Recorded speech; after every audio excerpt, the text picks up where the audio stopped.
ఆదికాండము 6వ అధ్యాయము.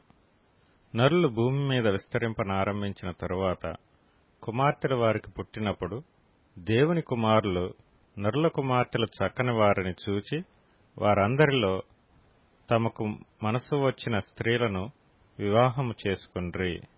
అప్పుడు యెహోవా, నా ఆత్మ నరులతో ఎల్లప్పుడూ వాదించదు. వారు తమ అక్రమ విషయములో నరమాతృలై ఉన్నారు. అయినను వారి దినములు 120 ఏండ్లగునెను. ఆ దినములలో నెఫీలులను వారు భూమి మీద నుండిరి, తరువాతనూ ఉండిరి. దేవుని కుమారులు నరుల కుమార్తెలతో పోయినప్పుడు వారికి పిల్లలను కనిరి. పూర్వకాలమందు పేరు పొందిన శూరులు వీరే.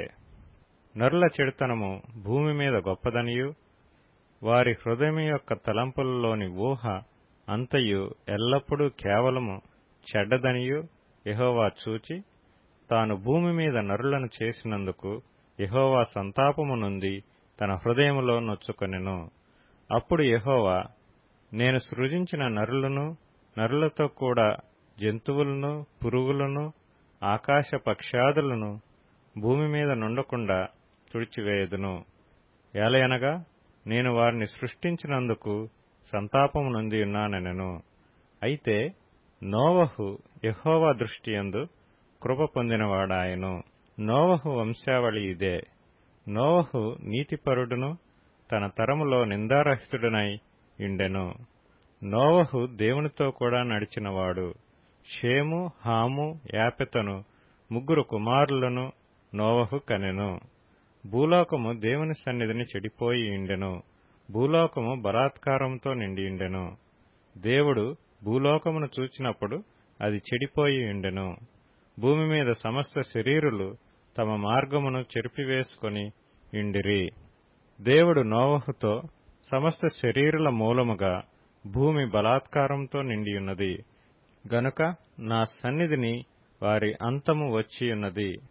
ఇదిగో వారిని భూమితో కూడా నాశనము చేయుదును. చితిసారకపు మ్రానుతో నీ కొరకు ఓడను చేసుకొనుము. అరలు పెట్టి ఆ ఓడను చేసి లోపటను వెలుపటను దానికి కీలు పూయవలెను. నీవు దాని చేయవలసిన విధమిది.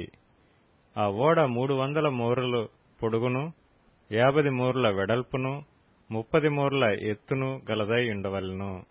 ఆ ఓడకు కిటికీ చేసి పైనుండి మూరెడు క్రిందికి దాన్ని ముగించవలెను. ఓడ తలుపు దాని ప్రక్కన ఉంచవలెను.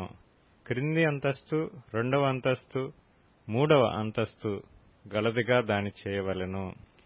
ఇదిగో నేనే జీవవాయువు గల సమస్త శరీరులను ఆకాశము క్రింద నుండకుండా నాశనము చేయుటకు భూమి మీదికి జల ప్రవాహము రప్పించుచున్నాను. లోకమందున్న సమస్తమును చనిపోవును. అయితే నీతో నా నిబంధన స్థిరపరచుదును. నీవును నీతో కూడా నీ కుమారులను, నీ భార్యయు, నీ కోడండ్రును ఆ ఓడలో ప్రవేశింపవలెను.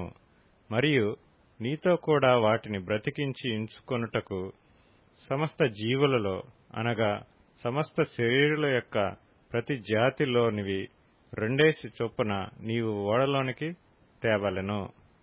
వాటిలో మగదియు ఆడుదియు నుండవలెను.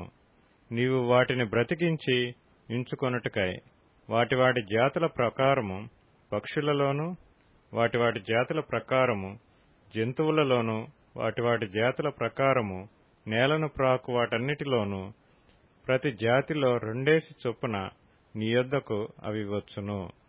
మరియు తినుటకు నానా విధములైన ఆహార పదార్థములను కూర్చుకొని నీ దగ్గర ఉంచుకొనుము.